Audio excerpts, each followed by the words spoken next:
Hello everyone, welcome back to my YouTube channel Atil by Pooja. ಇವತ್ತು ನಾವು Mangaluru style ಒಂದು breakfast ರೆಸಿಪಿನ ಕಲಿಯೋಣ. ಮಂಗಳೂರಲ್ಲಿ ಇದಕ್ಕೆ ನಾವು ರೊಟ್ಟಿ ಅಂತ ಕರಿತೀವಿ. ಸೊ ಇವತ್ತು ನಾವು ಮಂಗಳೂರು ಸ್ಪೆಷಲ್ ರೊಟ್ಟಿ ಮಾಡ್ತಾ ಇದ್ದೀವಿ.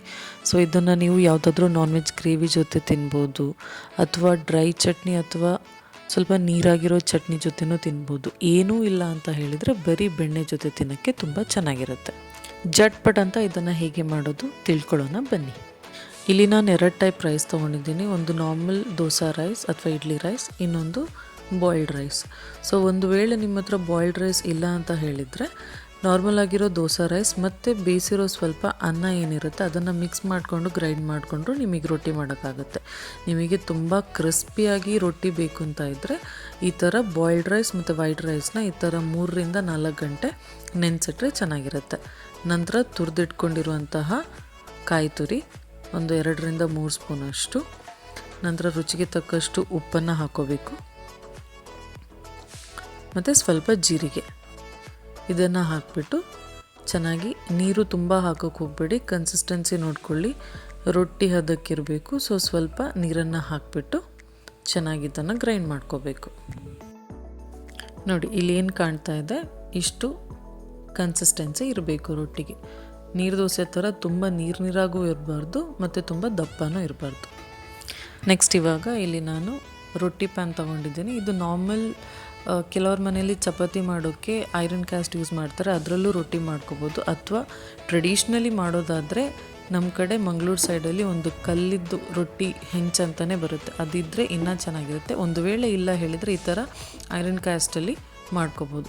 ಸೊ ಫಸ್ಟಿಗೆ ಚೆನ್ನಾಗಿ ಎಣ್ಣೆನ ಸವರ್ಕೋಬೇಕು, ಬಿಕಾಸ್ ಫಸ್ಟ್ ರೊಟ್ಟಿ ಮಾಡುವಾಗ ಎಣ್ಣೆನ ಚೆನ್ನಾಗಿ ಸವರ್ಕೋಬೇಕು. ನಂತರ ಈ ಥರ ತುಂಬ ತಿನ್ನಾಗಿ, ತುಂಬ ದೋಸೆ ಥರ ದಪ್ಪಕ್ಕೆ ಹಾಕೋಕ್ಬಾರ್ದು, ತುಂಬ ತಿನ್ನಾಗಿ ಅದನ್ನು ಸ್ಪ್ರೆಡ್ ಮಾಡ್ತಾ ಬರಬೇಕು. ತುಂಬ ತೆಳುವಾಗಿ, ಆ ಥರ ತೆಳುವಾಗಿ ಸ್ಪ್ರೆಡ್ ಮಾಡಿಕೊಂಡ್ರೆ ಮಾತ್ರ ರೊಟ್ಟಿ ತುಂಬಾ ಕ್ರಿಸ್ಪಾಗಿ ಬರುತ್ತೆ. ಸೊ ಒಂದು ನಿಮಿಷಗಳ ಕಾಲ ಈ ಥರ ಮುಚ್ಚಬೇಕು. ನೆಕ್ಸ್ಟ್ ಇವಾಗ ಇಲ್ಲಿ ನೋಡ್ತಾ ಇರ್ಬೋದು, ಇಷ್ಟು ರೊಟ್ಟಿ ಕಾದಾಗ ಒಂದು ಸ್ಪೂನಲ್ಲಿ ಒಂದು ಸ್ವಲ್ಪ ಬೆಣ್ಣೆ ತೊಗೊಂಡು ಚೆನ್ನಾಗಿ ಸ್ಪ್ರೆಡ್ ಮಾಡಬೇಕು. ಇದರಿಂದ ರುಚಿ ತುಂಬಾ ಚೆನ್ನಾಗಿ ಬರುತ್ತೆ. ನೀವು ಇದಕ್ಕೆ ಯಾವುದೇ ಚಟ್ನಿ ಅಥವಾ ಏನೇ ಗ್ರೇವಿ ಇಲ್ಲದೆ ಕೂಡ ಅದನ್ನು ಹಾಗೆ ತಿನ್ಬೋದು.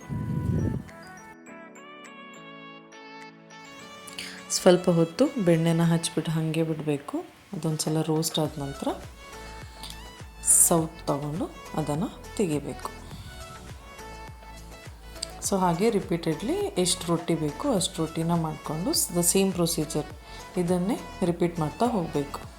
ಸೊ ಸ್ವಲ್ಪ ಕಾದ ನಂತರ ಬೆಣ್ಣೆನ ಚೆನ್ನಾಗಿ ಹಚ್ಬಿಟ್ಟು ಬಿಸಿ ಇರಬೇಕಾದ್ರೇ ತಿಂದರೆ ತುಂಬಾ ಚೆನ್ನಾಗಿರುತ್ತೆ. ರೊಟ್ಟಿ ಇದು ಒಂದು ಟೈಪ್ ರೊಟ್ಟಿ ಮಂಗಳೂರಲ್ಲಿ ಮಾಡಲ್ಲ, ಇನ್ನು ವೆರೈಟೀಸ್ ಆಫ್ ರೊಟ್ಟಿ ಮಾಡ್ತಾರೆ. ಅದರಲ್ಲಿ ಒಂದು ಸಾಂಬಾರು ರೊಟ್ಟಿ ಅಂತ ಕರೀತಾರೆ. ಸೊ ಇದು ಏನಿವಾಗ ನಾವು ಗ್ರೈಂಡ್ ಮಾಡ್ಕೊಂಡ್ವಿ ಅದೇ, ಬಟ್ ಅದಕ್ಕೆ ಎಕ್ಸ್ಟ್ರಾ ಒಣಮೆಣಸು, ಒಂದು 2 ಅಥವಾ 3 ಒಣಮೆಣಸು, ಒಂದು ಸ್ವಲ್ಪ ಕೊತ್ತಂಬರಿನ ಹಾಕಿಬಿಟ್ಟು ಚೆನ್ನಾಗಿ ಗ್ರೈಂಡ್ ಮಾಡಿ, ಸೊ ಅದನ್ನು ಇದೇ ಪ್ರೊಸೀಜರಲ್ಲಿ ಹುಯ್ಕೊಂಡು ಅದಕ್ಕೆ ಬೆಣ್ಣೆ ಹಾಕ್ಕೊಂಡ್ರೆ ವಿದೌಟ್ ಎನಿ ಯಾವುದೇ ರೀತಿಯ ಗ್ರೇವಿ ಅಥವಾ ಏನು ಮಸಾಲ ಇಲ್ಲದೆ ಹಾಗೆ ತಿನ್ಬೋದು.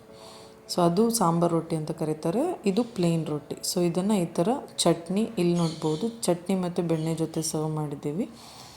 ನೀವು ಬೇಕಾದರೆ ಯಾವುದಾದ್ರೂ ನಾನ್ ವೆಜ್ ಗ್ರೇವಿ ಅಥವಾ ಸ್ವಲ್ಪ ನೀರಾಗಿರೋ ಚಟ್ನಿ ಜೊತೆನೂ ತಿನ್ಬೋದು. ಸೊ ಇದು ರೆಸಿಪಿನ ಟ್ರೈ ಮಾಡಿ ಹೇಗಿದೆ ಅಂತ ಹೇಳಿ, ಲೈಕ್ ಮಾಡಿ, ಶೇರ್ ಮಾಡಿ, ಕಮೆಂಟ್ ಮಾಡಿ, ಚಾನಲ್ನ ಸಬ್ಸ್ಕ್ರೈಬ್ ಮಾಡಿ. Thank you for watching.